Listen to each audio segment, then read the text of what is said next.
आज इथं उत्तर मतदारसंघातील जे 40 उमेदवार आहेत त्यांच्यासाठी सेंट्रल कार्यालयाचं उद्घाटन समारंभ संपन्न झालेला आहे। एक सगळ्यामध्ये एक सुसूत्रता असावी, प्रत्येक उमेदवाराचं काय चाललंय काय नाही, ते उमेदवाराचे जे दोन प्रमुख लोक असतील जबाबदारीने प्रामाणिकपणे वागणारे त्यांचे नंबर वगैरे सगळे घेतलेले आहेत। इथलं काय सूचना असेल बाबा सेंट्रल ऑफिसकडनं किंवा वर्ण पक्षाकडनं प्रत्येक वेळी उमेदवार बोलून सांगण्यापेक्षा इथनं वार रूममधनं त्यांना कळवण्यात येईल आणि त्याप्रमाणे ते वार्डात काम करतील।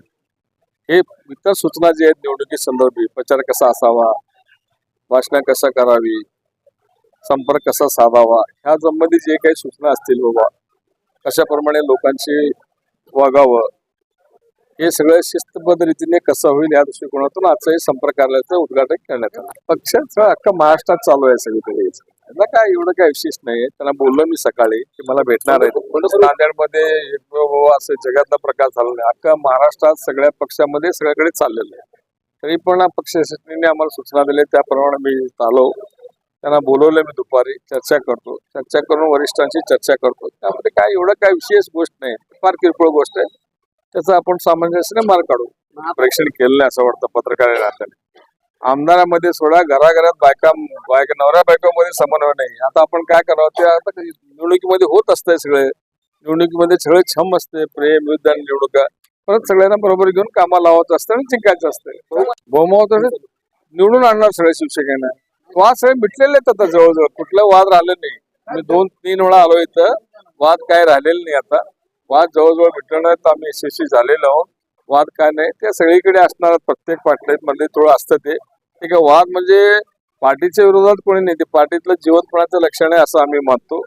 त्यांचे भावना असतात, त्यांचे मत असतात।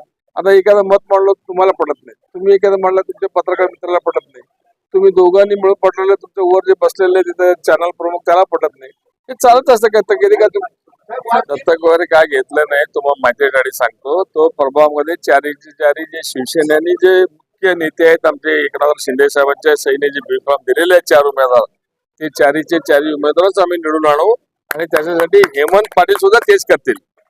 मग इतकं तेच सांगितलं, तुम्ही ऐकलं नाही वाटतं नाही। त्यांच्याशी बोलणं झालं, परत दुपारी आम्ही भेटणार आहे त्यांना, वरच्या लेवलला बोलणार आहे आम्ही आणि त्याच्यातून मार्ग काढणार आहे। एवढं का असं आवाळ कोसळलं नाही की बाबा नांदेड सिटीवर एवढं असं प्रत्येक पक्षात चाललंय, प्रत्येक ठिकाणी चाललेलं आहे, ते सगळे मिळत असतात। तिथल्या परिस्थिती बघून त्या स्थानिक लोकांना अधिकार दिलेले आहेत वरच्या लेवलला, त्याप्रमाणे त्यांनी केलेलं आहे। ते त्यांना वाटलं की बाबा उत्तरमध्ये आपल्याला यांच्यावर स्वतंत्र लढणं चांगलं होईल, ते स्वतंत्र लढले। तिकडे म्हणल्यावर थोडं तिथं आपण दुसऱ्यांचे सहकार्य घेतले तर चांगलं होईल, त्यासाठी त्यांनी त्यांच्यावर केलेलं आहे।